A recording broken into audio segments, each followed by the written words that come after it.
Hello बच्चों, अभी तक हम इससे पहले उर्वरकों की परिभाषा क्या होती है, उर्वरक की खोज किसने की तथा उर्वरकों का जो वर्गीकरण था उसके बारे में हल्का सा आइडिया ले चुके थे। बच्चों, इस वीडियो में हम जो उर्वरकों का वर्गीकरण है उसकी डिटेल में डिस्कशन करेंगे। तो बच्चों, हम देखते हैं कि जो उर्वरकों का वर्गीकरण था, यानी जो उर्वरक थे वो उपलब्ध पोषक तत्वों के आधार पर, उपलब्ध पोषक तत्वों के आधार पर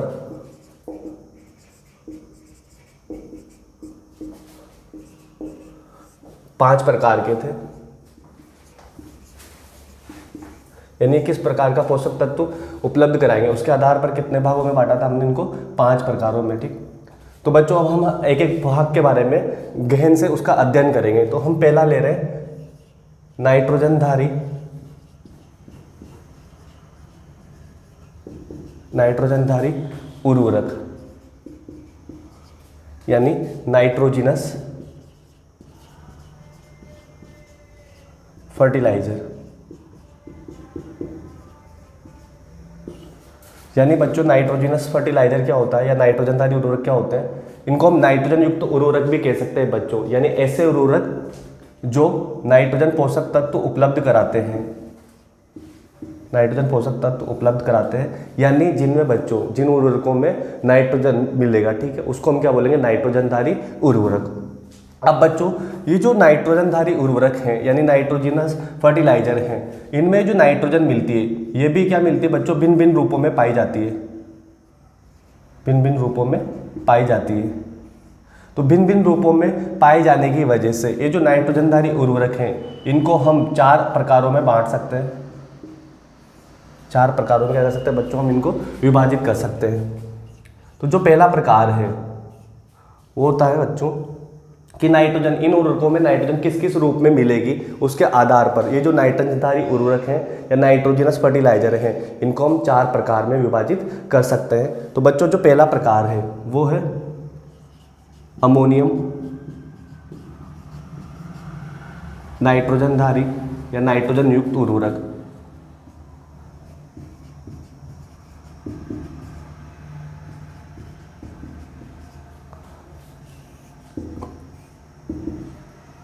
यानी बच्चों, जो पहला प्रकार है वो है अमोनियम नाइट्रोजनधारी उर्वरक।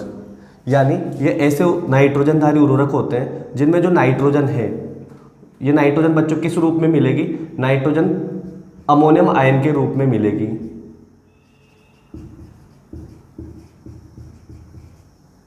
तो बच्चों, नाइट्रोजन किस रूप में मिलते हैं, अमोनियम आयन के रूप में मिलते हैं, इसलिए इनको क्या कहा जाता है, अमोनियम नाइट्रोजनधारी उर्वरक या अमोनिकल नाइट्रोजनधारी उर्वरक भी कहते हैं।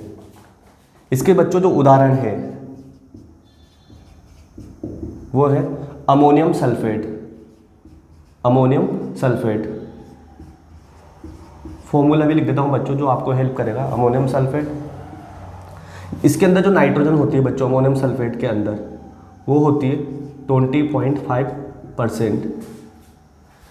जो दूसरा फर्टिलाइजर है, दूसरा उदाहरण है वो है अमोनियम क्लोराइड। ये जो अमोनियम क्लोराइड है, अमोनियम क्लोराइड, इसके अंदर जो नाइट्रोजन मिलेगी बच्चों, नाइट्रोजन होती है 25% नाइट्रोजन। तो ये कौन से उर्वरकों के उदाहरण है बच्चों, अमोनियम नाइट्रोजनधारी उर्वरक।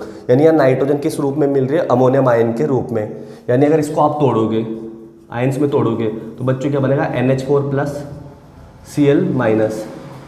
इसको भी अगर आयन्स के रूप में तोड़ोगे अमोनियम सल्फेट को तो क्या बनेगा, 2NH4+ और SO4-2 आयन। यानी कौन सा आयन देगा, अमोनियम आयन देगा। मृदा में मिलाने पर यह भी अमोनियम आयन देगा। यानी इनमें बच्चों नाइट्रोजन किस रूप में उपस्थित होती है, अमोनियम आयन के रूप में उपस्थित होती है, इसलिए इनको हम क्या कहते हैं, अमोनियम नाइट्रोजनधारी उर्वरक। बच्चों, यहाँ क्या होता है, जो अमोनियम आयन प्राप्त हो रहा है इसके ऊपर कौन सा आवेश होता है, धन आवेश। यानी धन आयन के रूप में होता है। तो धन आयन की वजह से क्या होगा बच्चों, जैसे आप अमोनियम नाइट्रोजनधारी उर्वरकों को मृदा में मिलाओगे तो मृदा में जो कोलोइड होते हैं, मृदा कोलोइड होते हैं, उन पर बच्चों होता है ऋणावेश। तो ये क्या होगा, ये जो अमोनियम आयन है, यानी इसको मैं इस तरह से बता सकता हूँ कि मृदा कोलोइड, इन पे कौन सा आवेश मिलेगा, ऋणावेश। अब आपने जैसे मृदा के अंदर अमोनियम नाइट्रोजनधारी उर्वरक मिलाया तो ये क्या देगा, अमोनियम आयन देगा, या नाइट्रोजन अमोनियम आयन के रूप में उपस्थित है। तो बच्चों ये अमोनियम आयन धन आवेश के कारण, ठीक है, किस पर जाकर जुड़ जाएगा, जो मृदा कोलोइड पर ऋणावेश होता है उस पर जाकर क्या हो जाएगा, अधिशोषित हो जाएगा, यानी उसकी सतह पर जाकर जुड़ जाएगा, यानी मृदा कोलोइड पे। ठीक, तो बच्चों इसका फायदा क्या है, तो जो अगर आपने देखा हो बच्चों एक शब्द होता है निक्षालन। निक्षालन का मतलब क्या होता है बच्चों, कि जो जल के बहाव के साथ ये जो पोषक तत्व है इनका बह जाना, ठीक है, मृदा से, क्या कहलाएगा, निक्षालन। तो बच्चों क्या होगा, ये जो धन अमोनियम आयन पर धनावेश होने की वजह से, जो नाइट्रोजन अमोनियम आयन के रूप में मिल रही है, इस पर धनावेश होने की वजह से मृदा कोलोइड पे जाकर अधिशोषित हो जाएगा, उस पर जाकर क्या हो जाएगा, जुड़ जाएगा। तो अगर कहीं मान लो वर्षा का टाइम है, यानी बरसात वगैरह हो रही है, या खेत वगैरह में जल भरा हुआ है, तो बच्चों इसका जो अमोनियम आयन है इसका निक्षालन नहीं हो पाएगा। इसका निक्षालन क्या होगा बच्चों, नहीं हो पाएगा। यानी अगर हम अमोनियम नाइट्रोजनधारी उर्वरक को जल भरे खेतों में यूज कर सकते हो, जल भरे हुए खेत में आप क्या कर सकते हो बच्चों, इसका उपयोग कर सकते हो, क्योंकि इनका निक्षालन आसानी से नहीं होता। लेकिन बच्चों यहाँ पर हमें एक बात समझना जरूरी है कि जो कुछ ही पादप हैं, ठीक है, जैसे धान वगैरह, वही क्या करती है बच्चों, धान है या कुछ पादप ही नाइट्रोजन को अमोनियम आयन के रूप में, नाइट्रोजन को अमोनियम आयन के रूप में क्या करते हैं बेटा, अवशोषित करते हैं, ठीक है ना, कुछ पादप ही। और इस अमोनियम आयन के रूप में अवशोषित करेंगे, तब उसके बाद उनको कौन सा पोषक तत्व मिल जाएगा, नाइट्रोजन पोषक तत्व मिल जाएगा। लेकिन सभी पादप नाइट्रोजन को अमोनियम आयन के रूप में अवशोषित नहीं करते। ज़्यादातर पादप बच्चों नाइट्रेट आयन के रूप में नाइट्रोजन को अवशोषित करते हैं। तो ये जो अमोनियम नाइट्रोजनधारी उर्वरक होते हैं, ये धान के लिए सबसे उपयुक्त उर्वरक होते हैं। किसके लिए सबसे उपयुक्त उर्वरक होते हैं बच्चों, ये धान के लिए, जिसे हम पेडी क्रॉप्स भी कहते हैं, उसके लिए क्या होते हैं, सबसे उपयुक्त उर्वरक होते हैं।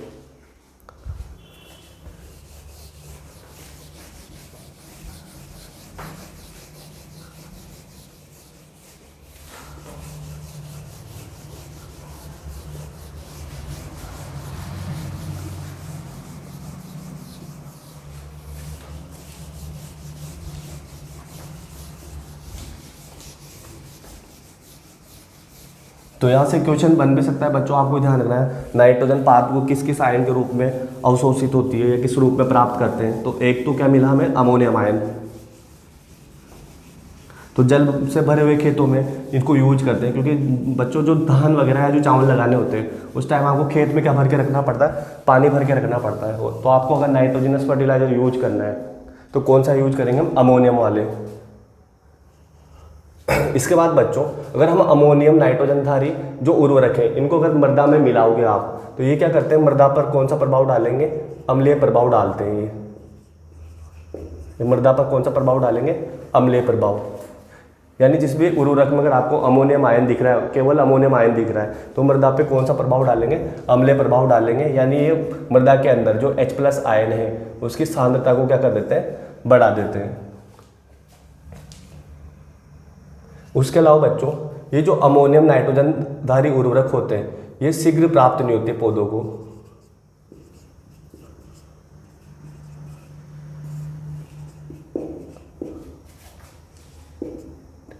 यानी जल में घुलनशील तो होते हैं, लेकिन बच्चों जैसे धान वगैरह को तो क्या होंगे, फटाफट मिल जाएंगे। लेकिन जो अन्य पादप हैं, और धान को छोड़कर जो अन्य पादप हैं उनको प्राप्त होने में इसमें थोड़ा क्या है, 5-7 दिन लगते हैं। क्यों 5-7 दिन लगते हैं बच्चों, क्योंकि ये जो अमोनियम आयन है, ये अमोनियम आयन किस में बदल जाएगा, नाइट्रेट आयन में, जिसको हम कहते हैं नाइट्रीकरण। और ये जो प्रक्रिया होती है जिसको हम आगे डिटेल में देखेंगे, वैसे तो इस सूक्ष्म जीवों की उपस्थिति में होती है, तो इसमें थोड़ा सा समय लगता है, 5-7 दिन का, ठीक है, यानी 1 सप्ताह के आसपास समय लगता है। तो इससे शीघ्र तो मतलब 6-7 दिन, या मतलब हम बोल सकते हैं 1 सप्ताह के अंदर नाइट्रोजन प्राप्त हो जाती है। इसके अलावा बच्चों हम क्या देख सकते हैं कि जो अमोनियम आयन है, कि सर मान लो जो अमोनियम नाइट्रोजनधारी उर्वरक हमने मृदा के अंदर उपयोग में लिया है, तो सारा का सारा क्या पौधों को प्राप्त हो जाएगा। तो बच्चों सारा का सारा पौधों को प्राप्त नहीं होता, इसमें उपस्थित जो सारी नाइट्रोजन है वो पौधों को प्राप्त नहीं होती। इसमें क्या होता है बच्चों, ये जो अमोनियम है इसका क्या हो जाएगा, वाष्पीकरण हो जाएगा या वोलेटाइलाइजेशन हो जाएगा। यानी इसका क्या हो जाएगा बच्चों, वाष्पीकरण हो जाएगा और ये अमोनिया गैस बन के, ठीक है, अमोनिया गैस बन जाएगा और कहाँ चला जाएगा, वायुमंडल में। तो थोड़ी बहुत हानि तो किस रूप में हो जाती है, अमोनिया गैस के रूप में। और कभी कभार क्या होता है बच्चों, जैसे अभी हमने देखा कि अमोनियम से किस में बदल जाएगा, नाइट्रेट आयन में। जब नाइट्रेट आयन में बदल जाएगा तो नाइट्रेट आयन में बदलने के बाद इसका क्या होता है, विनाइट्रीकरण होता है, डिनाइट्रिफिकेशन होता है, विनाइट्रीकरण, यानी वायुमंडलीय नाइट्रोजन बना लेगा, वायुमंडलीय नाइट्रोजन गैस बना लेता है।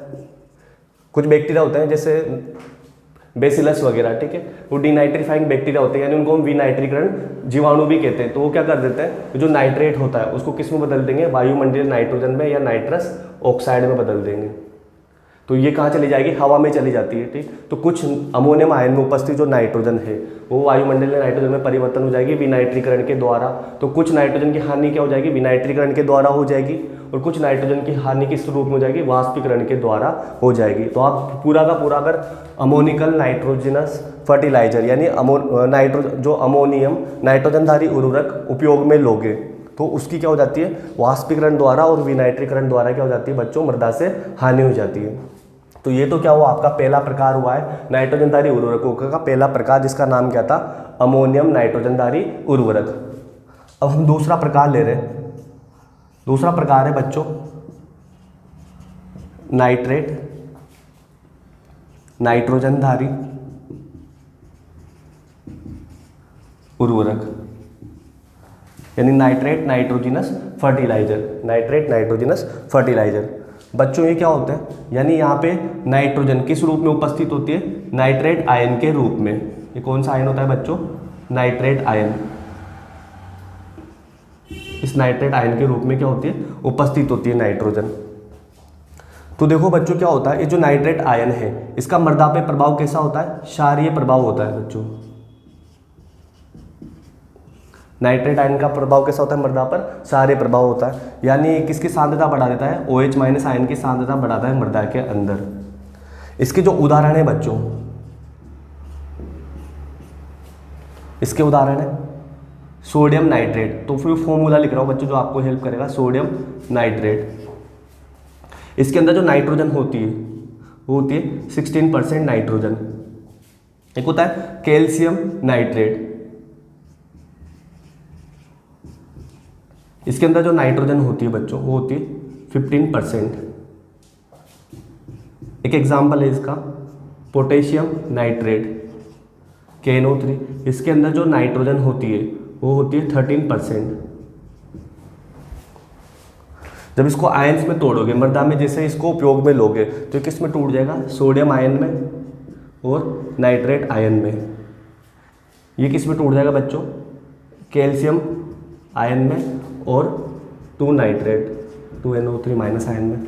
ये किस में टूट जाएगा, K+ और NO3 माइनस में। तो बच्चों कौन सा आयन दे रहा है, नाइट्रेट आयन। कौन सा आयन देगा ये, मृदा के अंदर नाइट्रेट आयन देगा, ठीक है। तो नाइट्रेट आयन देगा बच्चों ये। तो ये तो इसके क्या है, उदाहरण हो गए। जो बच्चों नाइट्रेट आयन होता है ये क्या होता है, जल में शीघ्र घुलनशील होता है, यानी फटाफट पानी के अंदर क्या हो जाएगा, घुल जाएगा। तो पादपों को ये क्या हो जाएगा, जल्दी प्राप्त हो जाएगा। अमोनियम नाइट्रोजनधारी उर्वरकों की तुलना में बच्चों पौधों को क्या होगा, थोड़ा जल्दी प्राप्त हो जाता है। और ज़्यादातर जो बच्चों पादप हैं वो नाइट्रोजन को किस रूप में ग्रहण करते हैं, NO3 माइनस आयन यानी नाइट्रेट आयन के रूप में ग्रहण करेंगे। यानी बच्चों क्या होता है, जल में शीघ्र घुलनशील होता है,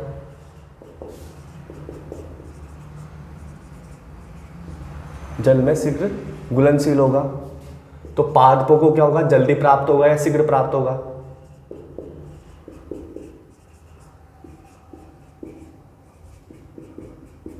इसके अलावा बच्चों क्या होता है कि जो ये नाइट्रेट नाइट्रोजनधारी उर्वरक होते हैं ये क्या होते हैं बच्चों, अधिकतर जो पादप होते हैं या सामान्यतः ज़्यादातर पादप हैं, सामान्यतः ज़्यादातर पादप क्या करते हैं बच्चों, नाइट्रोजन को किस रूप में ग्रहण करते हैं, नाइट्रेट आयन के रूप में।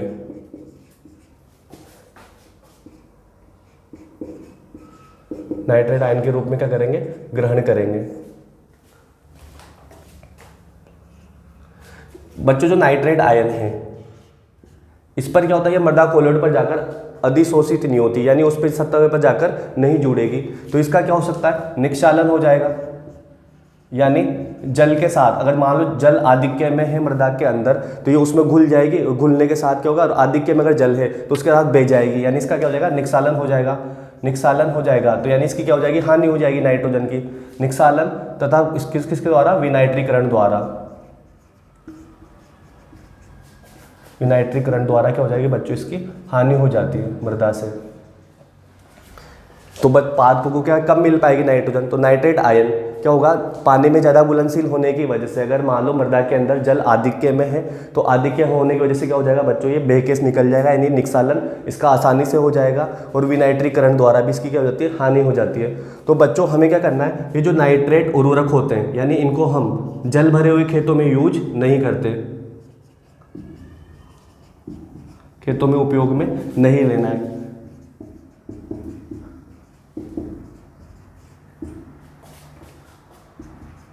यानी इनको आपसे कोई क्वेश्चन पूछ ले कि बरसात के समय जो नाइट्रेट नाइट्रोजनधारी जो उर्वरक होते हैं, क्या इनको उपयोग में लिया जाता है, तो इनको बरसात के टाइम पे उपयोग में नहीं लेते हैं। तो बच्चों ये क्या हो गया है, दूसरा प्रकार नाइट्रोजनधारी उर्वरक। अब हम देखेंगे तीसरा टाइप। तो बच्चों इसके बाद जो तीसरा प्रकार है नाइट्रोजनधारी उर्वरकों का, जो तीसरा प्रकार है वो है नाइट्रेट एवं अमोनिकल या अमोनियम। ठीक है, अमोनिकल या अमोनियम भी बोल सकते हो, अमोनियम नाइट्रोजनधारी उर्वरक।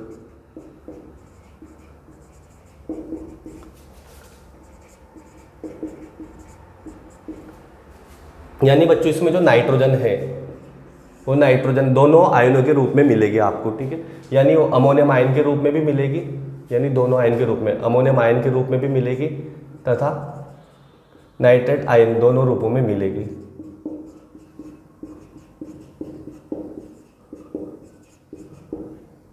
तो बच्चों यहाँ क्या होता है, नाइट्रोजन अमोनियम आयन के रूप में भी उपस्थित होती है और नाइट्रेट आयन के रूप में भी उपस्थित होती है। इसके बच्चों जो उदाहरण हैं वो है अमोनियम नाइट्रेट। अमोनियम नाइट्रेट का फॉर्मूला क्या होता है, NH4NO3 अमोनियम नाइट्रेट। बच्चों इसमें जो नाइट्रोजन होती है वो होती है 33.5%। इसका जो दूसरा उदाहरण है वो है कैल्शियम अमोनियम नाइट्रेट। तो बच्चों इसको कैसे लिखेंगे, जैसे कैल्शियम है उस पर तो कितना चार्ज होता है, +2, अमोनियम पे कितना चार्ज होता है, +1, नाइट्रेट पे कितना चार्ज होता है, -1। अब मुझे इनको जोड़ के क्या बनाना है, उदासीन यौगिक बनाना है बच्चों। ठीक है, यानी जिस पे कोई आवेश नहीं हो, यानी जो धन आयन वाला भाग होता है जिस पे जितने आवेश होते हैं वही ऋण आयन वाले पे भी उतने आवेश देने होते हैं। तो देखो बच्चों इस पे कितना आवेश है, +2 और +1 कितना जाएगा, +3, इन दोनों को मिलाकर। तो मुझे इसको भी कितना करना पड़ेगा, -3। तो इसको मैं किससे गुणा कर दूंगा, 3 से। ठीक है, तो बच्चों कैल्शियम अमोनियम नाइट्रेट को क्या लिखूंगा मैं, कैल्शियम अमोनियम नाइट्रेट। ठीक है, कितने लिखने पड़ेंगे, ये +2 है, ये +1 है, तो कितना जाएगा, +3 हो जाएगा। तो इसको मुझे करना कितना लिखना पड़ेगा, -3। तो मुझे इसको किससे गुणा करना पड़ेगा, 3 से। या तो ये लिख सकते हो, या इसका सूत्र क्या लिख सकते हो, कैल्शियम नाइट्रेट। ठीक है, इस पर +2 होता है तो नाइट्रेट पे कितना होता है, -1 होता है। तो मुझे इसको कितना लिखना पड़ेगा, 2। इस पर -1 होता है ना, तो किससे गुणा करना पड़ेगा इसको, 2 से, तो -2 हो जाएगा। फिर अमोनियम, इस पर +1 होता है और नाइट्रेट पे कितना होता है, -1। तो इस तरह से भी लिख सकते हो, +2 को मिटा दूँ इसको। ठीक है, तो ये क्या बन जाएगा, इस तरह से भी लिख सकते हो आप। देखो कैल्शियम, ये कैल्शियम, ये अमोनियम रहा, नाइट्रेट कितने, 3 है। ठीक है, तो 2 ये और 1 ये, इस तरह से भी लिख सकते हो आप इसी को, कैल्शियम अमोनियम नाइट्रेट। तो बच्चों इसके अंदर जो नाइट्रोजन होती है कैल्शियम अमोनियम नाइट्रेट के अंदर, वो होती है 25% के आसपास। ठीक है, इसके अलावा बच्चों इसका जो थर्ड उदाहरण है वो होता है ammonium sulphate nitrate. Ammonium sulphate nitrate. अब बच्चों अगर मुझे इसका फॉर्मूला लिखना है अमोनियम सल्फेट नाइट्रेट का, तो कैसे लिखूंगा, देखो अमोनियम यानी NH4+, सल्फेट यानी SO4-2, नाइट्रेट यानी NO3-। अब मुझे इससे जोड़कर ये बनाना है अमोनियम सल्फेट नाइट्रेट, यौगिक बनाना है बच्चों।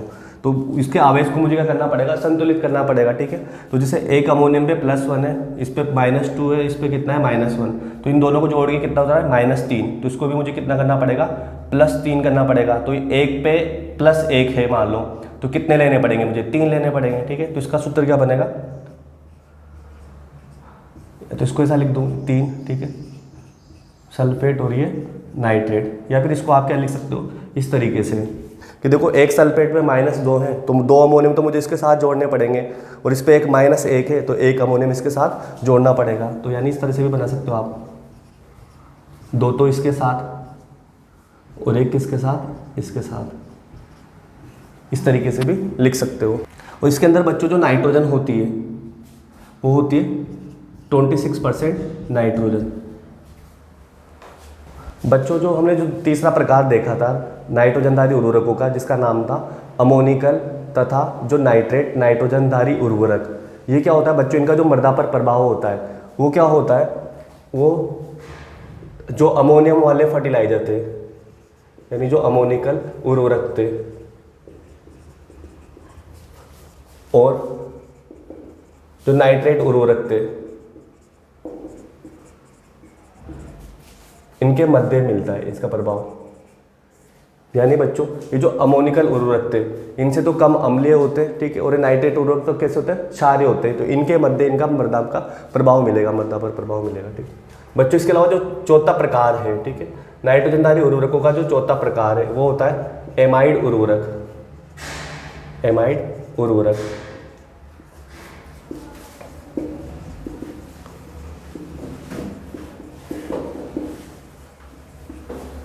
बच्चों जो एमाइड उर्वरक होते हैं, ठीक, तो एमाइड किसको बोलते हैं, ये कार्बन पे क्या मिलेगा, C+O NH2, इस समूह को क्या बोला जाता है बच्चों, एमाइड समूह। इस समूह को क्या बोला जाता है, एमाइड समूह।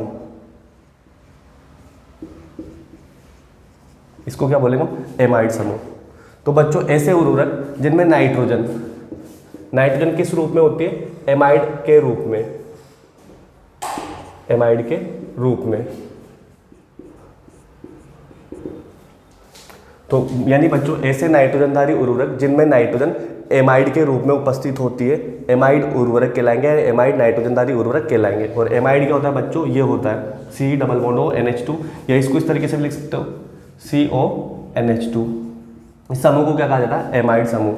लेकिन बच्चों प्रॉब्लम क्या है कि जो पादप होते हैं ये नाइट्रोजन को या तो अमोनियम आयन के रूप में लेंगे, लेकिन ज़्यादातर पादप किस रूप में लेते हैं, नाइट्रेट आयन के रूप में। इन्हीं दोनों आयन के रूप में क्या करते हैं, नाइट्रोजन को अवशोषित करते हैं।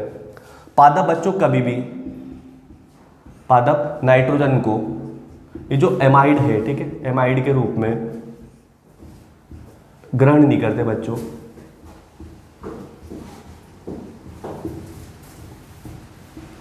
एमाइड के रूप में जो नाइट्रोजन होती है ना, उसको बच्चों पादप ग्रहण नहीं करते।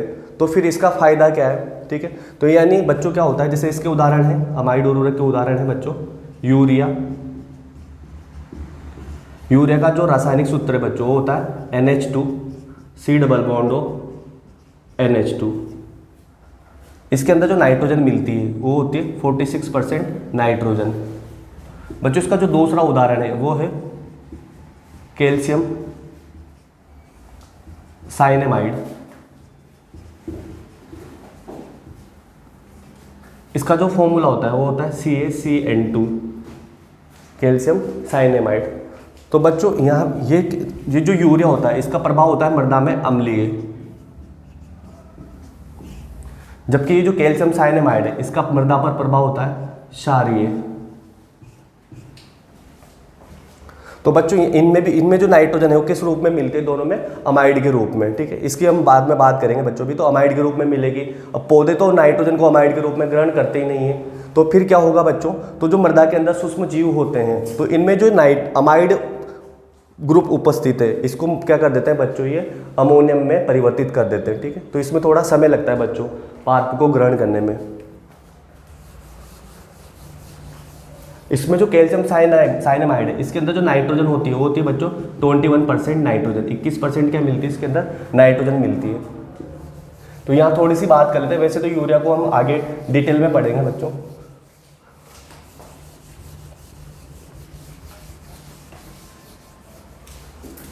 तो यहाँ क्या होता है, थोड़ा सा इसको देख लेते हैं कि जो यूरिया होता है, जैसे NH2CO NH2 NH2CO NH2, ये क्या था बच्चों, यूरिया।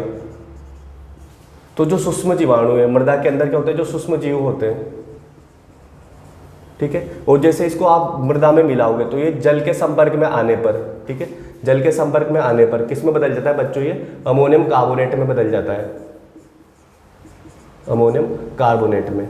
अमोनियम कार्बोनेट में बदल गया, यानी इसके अंदर जो अमाइड फॉर्म थी, ये अमाइड रूप में जो नाइट्रोजन उपस्थित थी वो किस में बदल चुकी है बच्चों, अमोनियम आयन के रूप में बदल चुकी है, ठीक। तो इसको वैसे आगे देखेंगे, फिर ये अमोनियम और कार्बोनेट में टूट जाएगा, फिर अमोनियम नाइट्रेट में बदल जाएगा, ठीक है, तो ये आगे देखेंगे। लेकिन यह क्या होता है, अमाइड रूप में जो नाइट्रोजन उपस्थित होती है वो किस में बदल जाती है, अमोनियम आयन के रूप में बदल जाती है।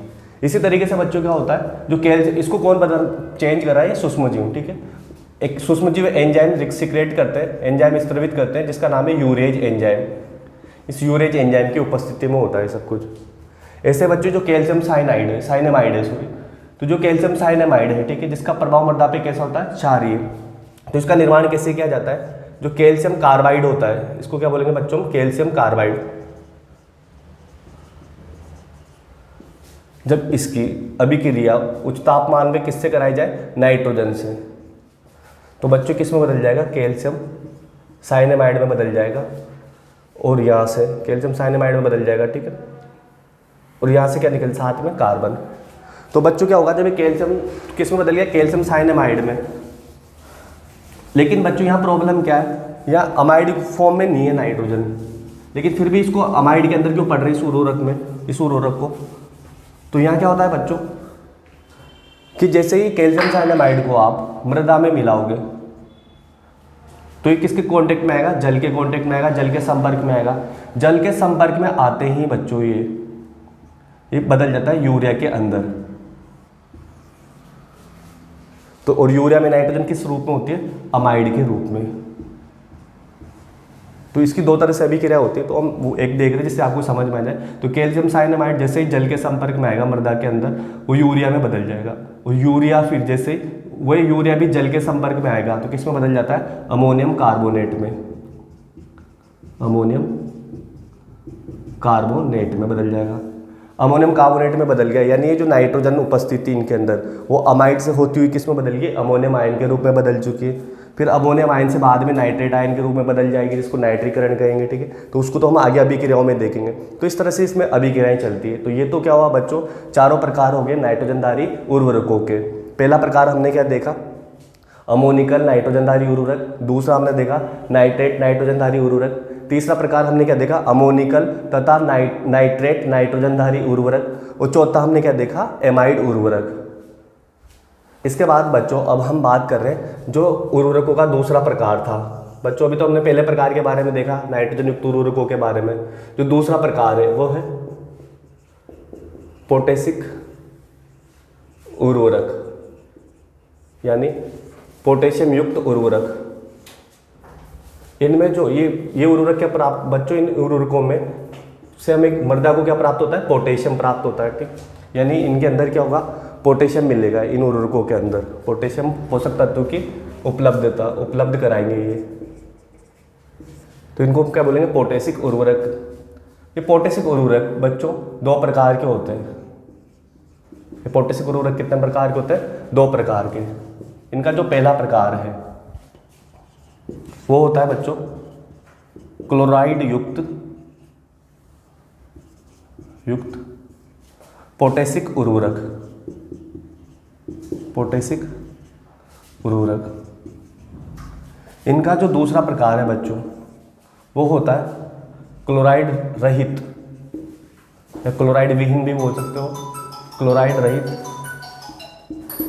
पोटेशिक उर्वरक। तो बच्चों जो पोटेशिक उर्वरक हैं वो कितने प्रकार के होते हैं, दो प्रकार के होते हैं। पोटेशिक उर्वरक क्या प्राप्त कराते हैं, पोटेशियम पोषक तत्व प्राप्त कराते हैं। ये दोनों प्रकार कौन कौन से होते हैं, क्लोराइड युक्त पोटेशिक उर्वरक, क्लोराइड रहित पोटेशिक उर्वरक। दोनों में अंतर क्या होता है, यानी बच्चों ऐसे पोटेशिक उर्वरक जिनके अंदर क्या मिलेगा, क्लोराइड आयन भी मिलेगा, जिनसे क्लोराइड आयन प्राप्त होगा, उनको हम क्या बोलेंगे, क्लोराइड आयन क्या होगा, प्राप्त होगा, ठीक है। यानी इस उर्वरकों में पोटेशियम के साथ क्या मिलेगा हमें, पोटेशियम आयन के साथ साथ क्या मिलेगा, क्लोराइड आयन मिलेगा, उसको हम बोलेंगे क्लोराइड युक्त पोटेशिक उर्वरक। इसके जो उदाहरण है बच्चों वो है म्यूरेट ऑफ पोटास MOP, इसको क्या कहते हैं, muriate of potash.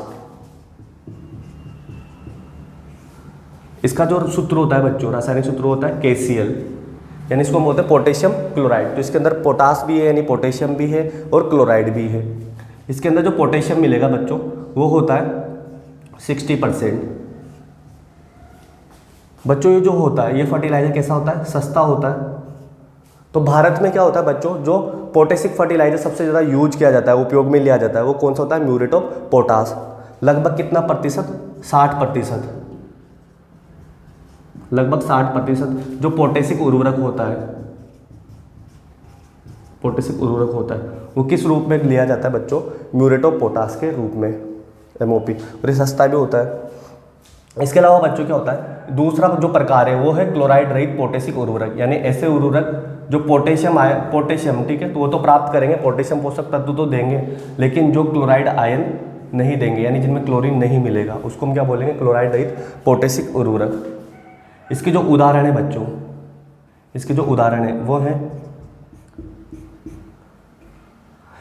SOP, sulphate of potash,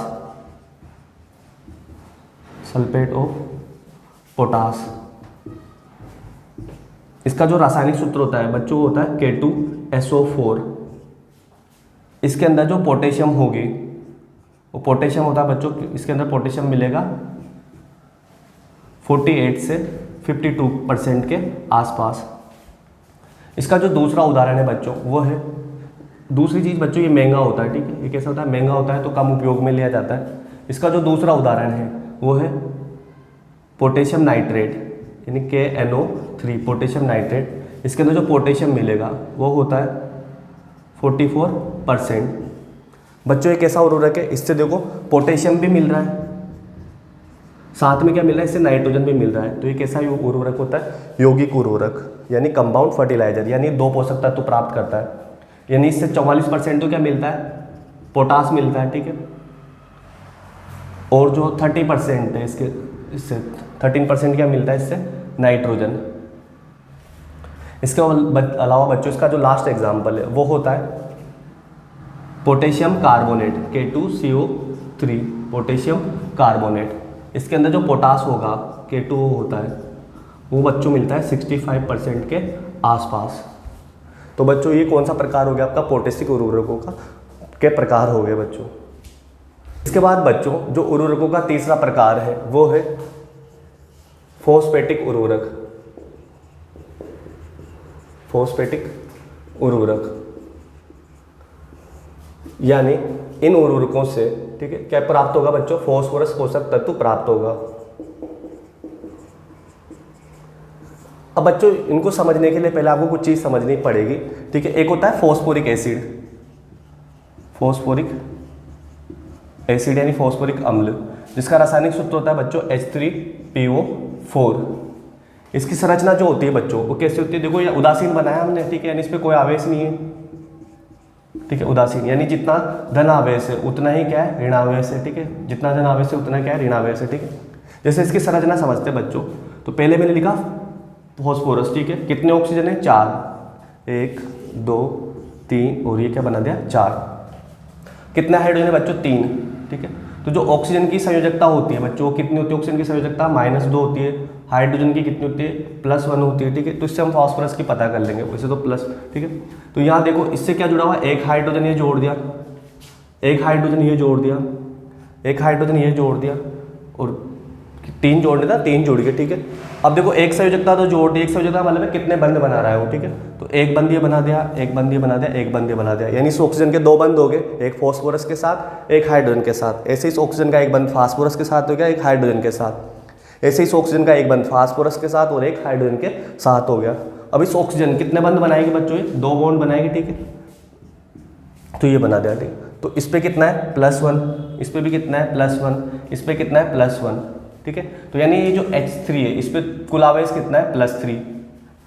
अब एक ऑक्सीजन पे देखो कितना होता है -2, तो कितने ऑक्सीजन है 4 है, तो एक ऑक्सीजन पे -2 तो 4 पे कितना हो जाएगा -8। तो अब देखो अगर -8 है तो इसको मुझे 0 करना है, उदासीन करने का मतलब आवेश को मुझे संतुलित करना है, तो इसको कितना करना पड़ेगा +8 करना पड़ेगा, तब जाके क्या आएगा 0। तो ये प्लस अभी कितना दे रखा है 3 दे रखा है, ठीक है। तो फास्फोरस भी किस में होगा प्लस के रूप में होगा, ठीक है। इस पर कितना था -2, ठीक है। तो इसको क्या करना पड़ेगा बच्चों, ये कितना हो जाएगा देखो इससे इस पे कितना चार्ज आएगा +5, इस पे कितना आएगा +5 आवेश आ जाएगा, ठीक है। इस पे क्या आएगा +5। अब देखो बच्चों इससे हमें क्या समझना है फॉस्फोरिक एसिड से, यानी इसको मैं यहाँ लिख रहा हूँ इस तरीके से, जैसे ये जो H3PO4 है, H3PO4, अब मैं इससे क्या कर रहा हूँ बच्चों, एक H+ आयन को कम कर रहा हूँ। कितने H+ आयन को, एक H+ आयन को। जैसे इस H+ आयन को हटा रहा हूँ यहाँ पे, तो इस एक H+ आयन को हटाऊंगा तो इस पे क्या आ जाएगा बच्चों, देखो एक H+ आयन हट गया यहाँ से, ठीक है। तो H+ हटाए, एक प्लस आयन हटाए तो इस पे क्या आ जाएगा, एक माइनस आयन आ जाएगा, ठीक है। तो अब देखो क्या बनेगा, 2 हाइड्रोजन बचेगी, एक 3 में से 2 एक हाइड्रोजन चली गई तो कितने बचेगी 2, ठीक है। बाकी P भी वैसा का वैसा है, 4 भी वैसा का वैसा ही है। अब देखो ये कितना था, जितना प्लस था उतना माइनस था, तो एक प्लस कम कर दिया तो इस पर कितना आ जाएगा -1 आ जाएगा, ठीक है। -1 को इस तरह से लिख देंगे। तो ये जो आयन बनेगा, ये जो आयन बनेगा इसका नाम होगा बच्चों मोनोफॉस्फेट आयन, मोनोफॉस्फेट आयन, इसका नाम क्या है बच्चों, मोनोफॉस्फेट आयन। इससे एक और हाइड्रोजन कम कर दूं, यानी फॉस्फोरिक एसिड से कितने हाइड्रोजन कम हो जाएगी 2, तो देखो एक और हाइड्रोजन कम कर दोगे तो क्या बन जाएगा, ये एक हाइड्रोजन ही रह जाएगी और यह कितना आवेश आ जाएगा -2। इसको हम बोलेंगे डाइफॉस्फेट आयन, डाइफॉस्फेट आयन। बच्चों अब इससे एक और हाइड्रोजन निकाल दूं, इससे एक और हाइड्रोजन निकाल दूं तो पूरी एक भी हाइड्रोजन नहीं बचेगी, बस क्या बचेगा PO4 बचेगा। 3 हाइड्रोजन निकल गई तो ऊपर आवेश कितना जाएगा -3, तो इसको हम क्या बोल देंगे ट्राइफॉस्फेट आयन बोल देंगे बच्चों, ठीक है। तो ये एक चीज़ समझ में आनी चाहिए कि मोनोफॉस्फेट आयन क्या होता है, ठीक है। क्योंकि फॉस्फोरस क्या होता है, पादपों को या मृदा को जिस आयन के रूप में मिलेगा, ठीक है, वो आयन के नाम क्या होता है, जैसे मोनोफॉस्फेट आयन, डाइफॉस्फेट आयन, तो आपको पता होना चाहिए, ठीक है। इसके अलावा देखो बच्चों यहाँ पे एक चीज़ और समझनी है अपने को,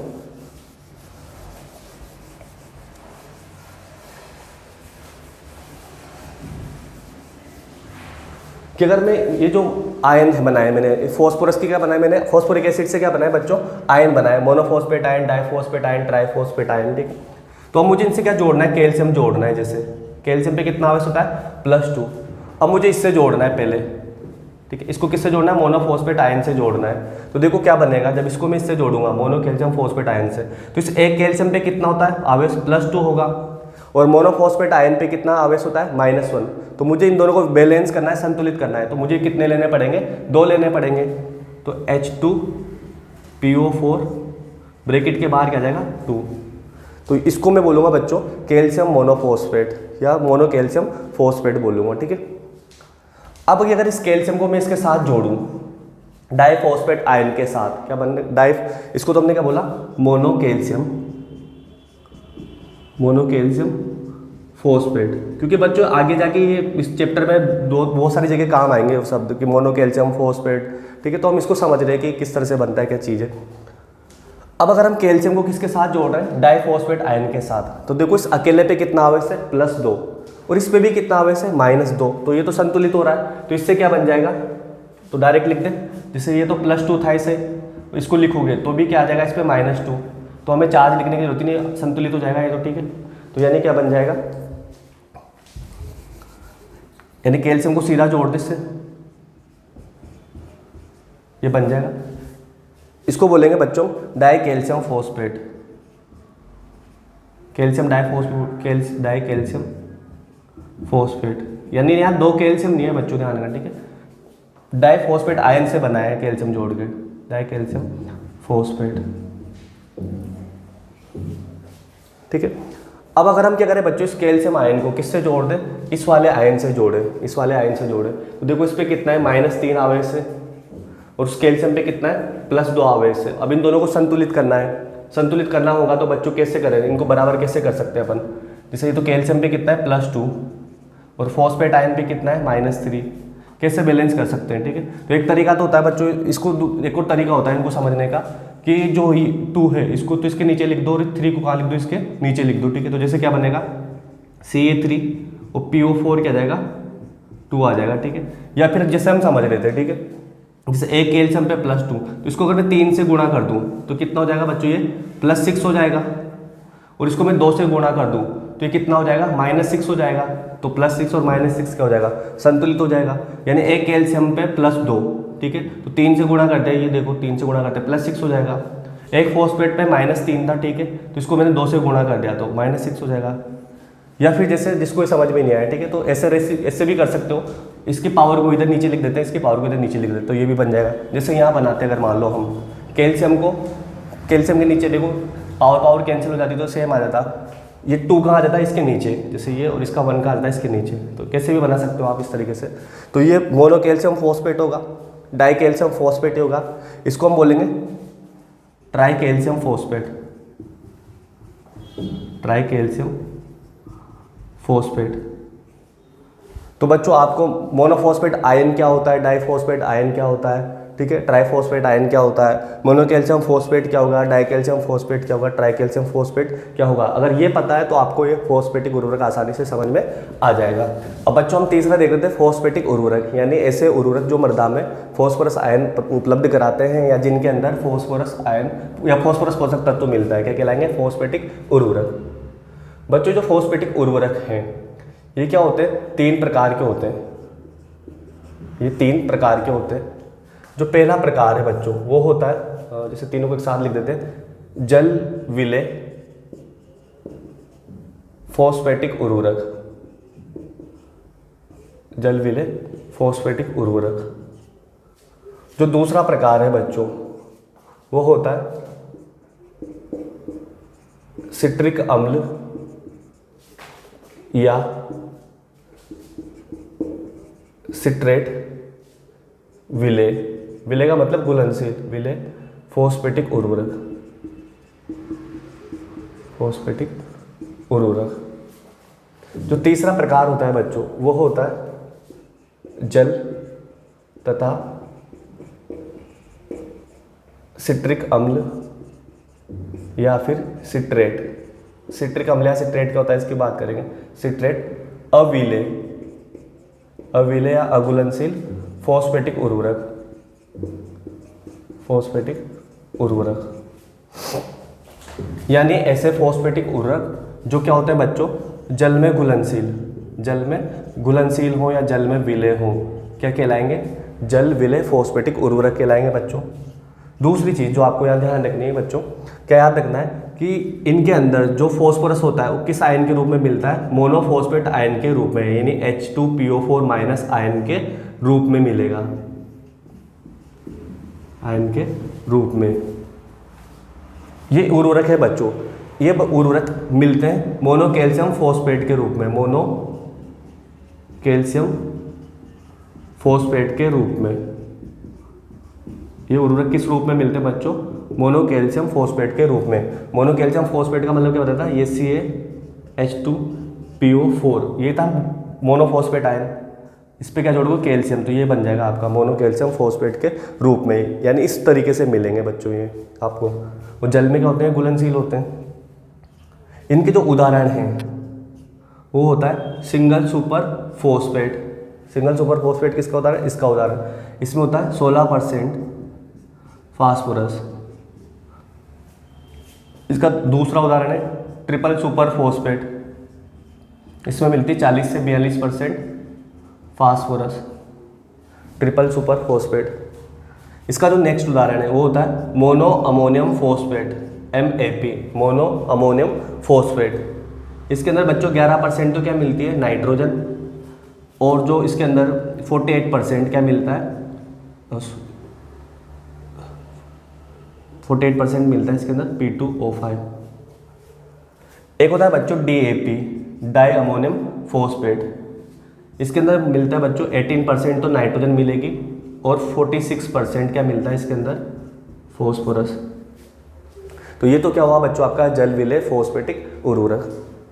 जो दूसरा होता है बच्चों सिट्रिक अम्ल या सिट्रेट विलेय फॉस्फेटिक उर्वरक, यानी बच्चों ये क्या होते हैं, जल में अघुलनशील होते हैं, जल में अविलेय होते हैं, जल में अघुलनशील, जल में अघुलनशील होंगे। सिट्रिक एसिड में क्या होता है, घुलनशील होते हैं, या सिट्रेट में क्या होता है, घुलनशील होते हैं। अब सिट्रिक एसिड क्या हमें मिलाना पड़ेगा क्या मृदा में, तो सिट्रिक एसिड हमें मृदा में मिलाना नहीं पड़ता बच्चों। जब कार्बनिक पदार्थ होते हैं जैसे सड़े गले जो भी मृत जीव वगैरह हैं उनका जब अपघटन होता है, ठीक है, आंशिक अपघटन होगा तो उसके अंदर अपने आप ही सिट्रिक अम्ल बन जाता है। तो सिट्रिक अम्ल में क्या होते हैं, घुलनशील। सिट्रिक अम्ल क्या होता है बच्चों, अगर ये जो कार्बन है, ठीक है, जैसे 3 कार्बन जोड़ दूँ मैं, इस कार्बन दूसरे नंबर के कार्बन पे यहाँ OH और ये क्या जोड़ दूँ COOH, यहाँ क्या जोड़ दूँ बच्चों COOH, यहाँ पे भी क्या जोड़ दूँ COOH। इसको हम क्या कहते हैं, सिट्रिक एसिड। सिट्रिक एसिड क्या होता है, 3 कार्बोक्सिलिक समूह मिलेंगे बच्चों और एक हाइड्रोक्सी समूह मिलता है, ठीक है, तो इसको हम बोलते हैं सिट्रिक अम्ल। सिट्रेट बनाना हो तो क्या होगा बच्चों, यहाँ से H+ आयन निकाल दो, यहाँ माइनस लगा दो, H+ आयन निकाल दो, यहाँ माइनस लगाते जाओ, क्या बन जाएगा, सिट्रेट आयन, ठीक। तो ये होता है सिट्रिक एसिड। तो इसमें क्या होते हैं, घुलनशील होते हैं। यहाँ जो फॉस्फोरस होती है बच्चों वो होती है डाइफॉस्फेट आयन के रूप में। डाइफॉस्फेट आयन का मतलब क्या है, HPO4-2 आयन। तो बच्चों आपसे एक क्वेश्चन ये भी बन सकता है, पौधे फास्फोरस को किस रूप में ग्रहण करते हैं, या तो H2PO4- के रूप में या HPO4-2 आयन के रूप में। यानी इनके अंदर इन उर्वरकों में ये उर्वरक किस रूप में मिलेंगे बच्चों, जैसे यहाँ मिल रहे थे मोनो कैल्शियम फॉस्फेट के रूप में, तो यहाँ किस रूप में मिलेंगे, डाई कैल्शियम फॉस्फेट के रूप में, डाई कैल्शियम फॉस्फेट के रूप में। और डाई कैल्शियम फॉस्फेट क्या होता है बच्चों, डाई कैल्शियम फॉस्फेट होता है CaHPO4, ठीक है। तो हमने जो शुरू में देखा था ना तब तो ये बना पाओगे आप, ठीक है, इस तरह से। इसके उदाहरण क्या होता है, तो थोड़ा इसको मिटा देता हूँ मैं, ठीक है। इसके जो उदाहरण हैं वो होते हैं क्षारीय slag, basic slag. Basic slag क्या होता है बच्चों, इसके अंदर मिलता है 13 से 18% फास्फोरस। क्षारीय स्लेग क्या होता है बच्चों, जब जो रॉक फॉस्फेट होती है, चट्टानें वगैरह होती है जिनमें फॉस्फोरस मिल रहा है, अगर उनसे धातु निकालने के बाद जो फॉस्फोरस युक्त अशुद्धियाँ बचती है उनको भी उर्वरक की तरह यूज कर लेते हैं, तो उसको हम क्या बोलते हैं, स्लेग, क्षारीय स्लेग। एक होता है die calcium phosphate, die calcium phosphate. इसके अंदर जो फॉस्फोरस मिलेगी वो मिलती है 34 से 39%। तीसरा होता है बच्चों रेनेनिया फॉस्फेट, रेनेनिया फॉस्फेट। तो जो रेनेनिया फॉस्फेट होता है, ठीक है, तो इसको यहाँ लिख देते हैं, रेनेनिया फॉस्फेट।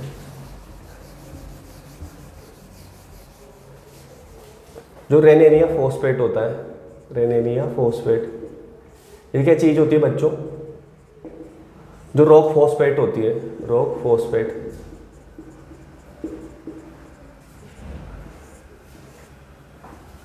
उस रॉक फॉस्फेट को सिलिका और जो क्षारीय कैल्शियम कार्बोनेट होता है, एल्कलाइन कैल्शियम कार्बोनेट के साथ जब बहुत ज़्यादा तापमान पे क्या करते हैं बच्चों, हीट करते हैं, गर्म करते हैं, तो उससे जो उर्वरक बनेगा उसको बोलते हैं रेनेनिया फॉस्फेट। इसके अलावा कुछ क्या होता है बच्चों, जो हड्डियाँ वगैरह होती है जिनमें कैल्शियम और फॉस्फोरस भी मिलता है, तो कुछ बोन हड्डियाँ वगैरह क्या होती है, कुछ हड्डियों का चूरा वगैरह क्या होता है, सिट्रिक अम्ल के अंदर घुलनशील होता है। तो हड्डियों का चूरा, हड्डियों का चूरा, ठीक है, जो आंशिक रूप से क्या होता है, सिट्रिक अम्ल के अंदर घुलनशील होता है, तो वो भी इसका उदाहरण होता है। नेक्स्ट प्रकार है बच्चों जल तथा सिट्रिक अम्ल में अविलय, ठीक है, फॉस्फेटिक उर्वरक, यानी ऐसे उर्वरक जो जल में तथा सिट्रिक अम्ल में, सिट्रिक अम्ल में क्या होता है बच्चों, अघुलनशील होते हैं। ये किस में क्या होंगे, अघुलनशील, इनमें क्या होंगे, अघुलनशील होंगे, यानी जल में भी नहीं घुलेंगे, सिट्रिक अम्ल में भी नहीं घुलेंगे। तो फिर किसके अंदर घुलेंगे, तो बच्चों खनिज अम्ल जो होते हैं, खनिज अम्ल, खनिज अम्ल को बच्चों कहते हैं अकार्बनिक अम्ल, अकार्बनिक अम्ल। अकार्बनिक अम्ल का मतलब होता है बच्चों जैसे HCl है, H2SO4 है, HCl, H2SO4, HNO3 है, ठीक है, यानी हाइड्रोक्लोरिक अम्ल है, सल्फ्यूरिक अम्ल है, नाइट्रिक अम्ल है, इन सबको हम क्या बोलते हैं, खनिज अम्ल या अकार्बनिक अम्ल, यानी इनमें कार्बन वार्बन नहीं पाया जाता। तो इनके अंदर क्या होते हैं, घुलनशील होते हैं, क्योंकि कैसे अम्ल होते हैं, परबल अम्ल होते हैं बच्चों ये। तो इनमें उपस्थित जो फास्फोरस है वो पादपों को वैसे भी प्राप्त नहीं हो पाती। तो इसके जो उदाहरण है बच्चों, इसके उदाहरण है रॉक फॉस्फेट, रॉक फॉस्फेट। इसमें होता है बच्चों 20 से 40% फास्फोरस होता है यहाँ पे।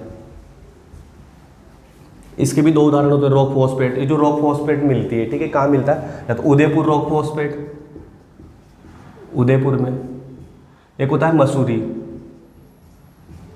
तो एक तो होता है बच्चों उदयपुर रॉक फॉस्फेट और एक होता है मसूरी रॉक फॉस्फेट। तो जो उदयपुर रॉक फॉस्फेट है उसमें बच्चों मिलता है 30 से 32% फॉस्फोरस मिलेगा, और मसूरी वाले में मिलता है 16 से 20%। तो ये तो हुआ बच्चों रॉक फॉस्फेट। इसके अलावा जो इसका जो दूसरा उदाहरण है वो होता है बच्चों, नेक्स्ट उदाहरण जो होगा इसका,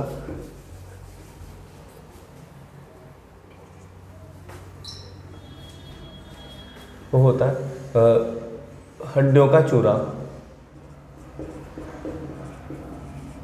चूरा, हड्डियों के चूरों में बच्चे क्या होता है? 3 से 4% तो क्या होती है? नाइट्रोजन होती है, और 20 से 25% क्या होती है? फास्फोरस।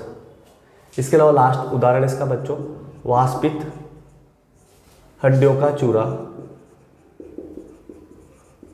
चूरा इसके अंदर बच्चों 22 से 25% क्या होता है? फास्फोरस होता है। 22 से 25% क्या होता है? फास्फोरस। तो बच्चों ये क्या होगा? तीसरा प्रकार फॉस्फेटिक उर्वरक, इसको 3 भागों में बांटा है। जल विलेय फॉस्फेटिक उर्वरक, दूसरा हमने देखा सिट्रिक अम्ल या सिट्रेट विलेय फॉस्फेटिक उर्वरक, तीसरा क्या था? जल तथा सिट्रिक अम्ल अविलेय फॉस्फेटिक उर्वरक। तो बच्चों मेनली तो 3 ही प्रकार होते हैं, ठीक है। इसके अलावा जो चौथा प्रकार दे रखा है वो दे रखा है एकल उर्वरक, और एक दे रखा है यौगिक उर्वरक, जिसको हम ऑलरेडी पढ़ चुके हैं, ठीक है। फिर भी समझ लेते हैं थोड़ा सा। तो इसके बाद बच्चों जो नेक्स्ट टाइप है वो है एकल उर्वरक। तो बच्चों इसको तो हम ऑलरेडी पढ़ चुके हैं। एकल उर्वरक यानी ऐसे उर्वरक जो केवल एक ही पोषक तत्व पर मिले जिनसे, ठीक है, उसको हम क्या कहेंगे? एकल उर्वरक यानी स्ट्रेट फर्टिलाइजर। जैसे इसके उदाहरण है बच्चों म्यूरेट ऑफ पोटास MOP यानी KCl। इससे क्या मिलेगा? Only potassium. कितना परसेंट मिलता है? 60%। जैसे इसका दूसरा उदाहरण है यूरिया। यूरिया से क्या मिलता है? नाइट्रोजन। कितना परसेंट होता है नाइट्रोजन? 46%। और भी उदाहरण देख सकते हो आप इसके, सिंगल सुपर फॉस्फेट, ठीक, इससे क्या मिलेगा? फॉस्फोरस मिलेगा 16%। तो ये तो हुए बच्चों एकल। इसके बाद जो नेक्स्ट प्रकार है, ठीक है, अगला प्रकार है वो है संयुक्त बोल दो या फिर यौगिक उर्वरक यानी कॉम्प्लेक्स या कंपाउंड फर्टिलाइजर। यानी ऐसे उर्वरक जो 2 या फिर 2 से अधिक पोषक तत्व, जिनके अंदर 2 या 2 से अधिक पोषक तत्व मिले, क्या कहलाएंगे बच्चों? यौगिक उर्वरक या कंपाउंड उर्वरक, कंपाउंड फर्टिलाइजर। इसके उदाहरण है जैसे MAP मोनो अमोनियम फॉस्फेट। तो इससे बच्चों 11% तो क्या मिलता है? नाइट्रोजन, और इसके अंदर जो 48% है वो क्या होता है? फॉस्फोरस। DAP में क्या होता है? 18% क्या होती है? नाइट्रोजन, और 46% क्या होती है? फास्फोरस। जैसे पोटेशियम नाइट्रेट है KNO3 है, इसके अंदर जो बच्चों 44% तो क्या होता है? पोटास होता है, और साथ में क्या मिलती है इसके अंदर? 13% क्या मिलती है? नाइट्रोजन। तो देखो 2 पोषक तत्व मिल रहे हैं ना, तो इसलिए इसको हम क्या कहते हैं? यौगिक उर्वरक। तो बच्चों ये क्या हो गया आपका उर्वरकों का वर्गीकरण, जिसको हमने डिटेल में बच्चों डिस्कस कर लिया है। तो बच्चों अगर आप क्या करोगे, जैसे लाइन टू लाइन सुनोगे ढंग से इस वीडियो को और लाइन टू लाइन समझोगे, तो आपको एक कॉम्पिटिटिव एग्जाम में भी हेल्प करेगा।